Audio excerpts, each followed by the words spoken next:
In this week's recap, the yield curve inverts for the first time this decade, the Federal Reserve adjusts its stance on interest rates, and the price of oil climbs.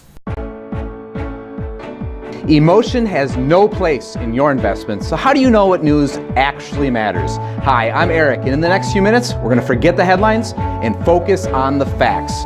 Here's what really happened last week. Friday, the yield of the 3-month Treasury bill exceeded the yield of the 10-year Treasury note for the first time in 12 years. For some analysts, this inverted yield curve may imply a short-term lessening of confidence as Treasury yields move inversely to Treasury prices. As a result, the S&P 500 ended the week 0.94%, almost 1% lower.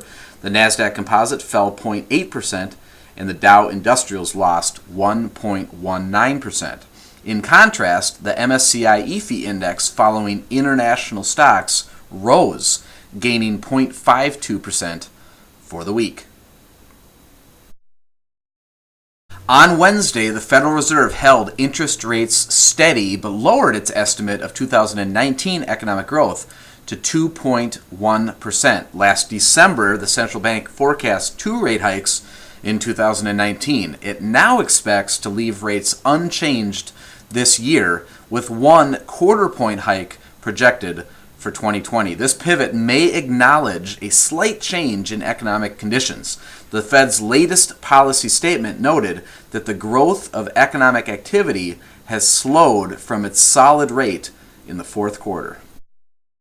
At Friday's closing bell, a barrel of West Texas Intermediate crude oil was valued at $58.85 on the New York Mercantile Exchange. Its value briefly climbed to $60 earlier in the week. Month over month, the price of WTI crude has risen nearly 5%. Historically, higher oil prices can have a significant impact on retail gasoline prices. All right, looking ahead at this week, tomorrow, Tuesday, the Conference Board's latest reading on consumer confidence is released. On Thursday, February pending home sales and the federal government's second estimate of fourth quarter gross domestic product, or GDP, comes out.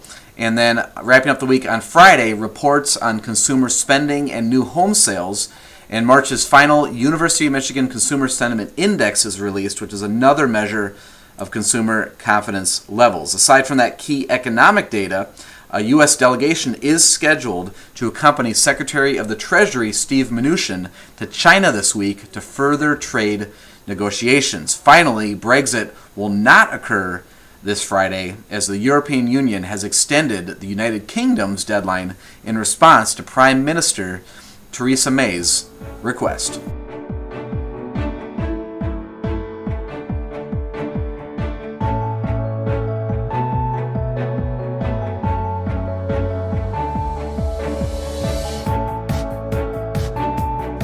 Hey, this is Eric again. That's it for today. Don't forget to subscribe before you leave. If you'd prefer to read the transcript each week, you can subscribe to that at www.erichagan.pro. Also, if you'd like to get financially organized, head on over to nocostfinancialdashboard.com and take control of your financial future.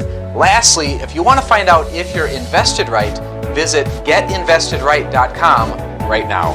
Thank you again for your time today. I'll look for you next week.